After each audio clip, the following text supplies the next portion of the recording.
नमस्कार सर, माझे नाव राजेंद्र रामदास कुटे। मी पळसोद येथील रहिवासी आहे।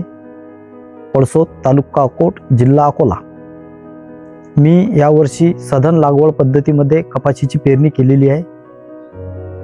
दरवर्षी मी 3.5 बाय 1.5 मध्ये पराठी पेरायचो। यावर्षी 3 बाय अर्धा मध्ये सधन लागवड पद्धतीमध्ये मी कपाशी पेरलेली आहे। दरवर्षी मी 2.5 ते 3 पाकिट सोडत होतो। यावर्षी 6 पाकिटची पेरणी केलेली आहे आणि मी माझी पेरणी ट्रॅक्टरच्या प्लांटरने केलेली आहे पूर्ण पेरणी। यावर्षी 3 बाय अर्धा मध्ये पेरलेली असल्यामुळे माझ्या शेतात झाडांची संख्या वाढली, तसेच तासांची पण संख्या वाढली। त्यामुळे दरवर्षी मला 10 ते 11 क्विंटल पर्यंत ॲव्हरेज मिळत होता, परंतु यावर्षी तासांची व झाडांची संख्या वाढल्यामुळे मला 13 ते 14 क्विंटल पर्यंत ॲव्हरेज मिळत आहे।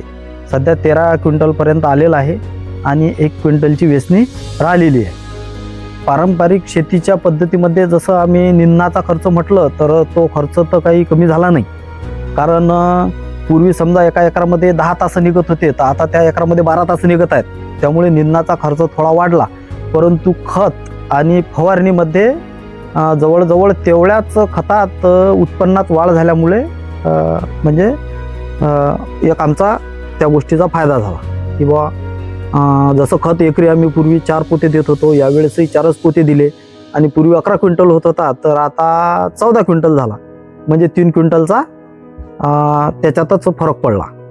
पुढे माझं तरी असं एक मत आहे की पुढल्या वर्षी मी माझ्या गावामध्ये मी आताच बऱ्याचशा शेतकऱ्यांनी मला सांगितलं की बा आपल्याला पुढल्या वर्षी याच पद्धतीनं कपाशी पेरायची आहे, तरी माझ्या तरी मते बरेचसे शेतकरी पुढल्या वर्षी या अति घनतेमध्ये लागवड करणार आहेत, बरेचसे शेतकरी आमच्या तरी गावामध्ये। आणि कसं आहे की बा PKVमधून थोडीफार मदतही होते आणि त्यामुळे शेतकऱ्याला पण मदत होते आणि उत्पन्नात पण वाढ होते।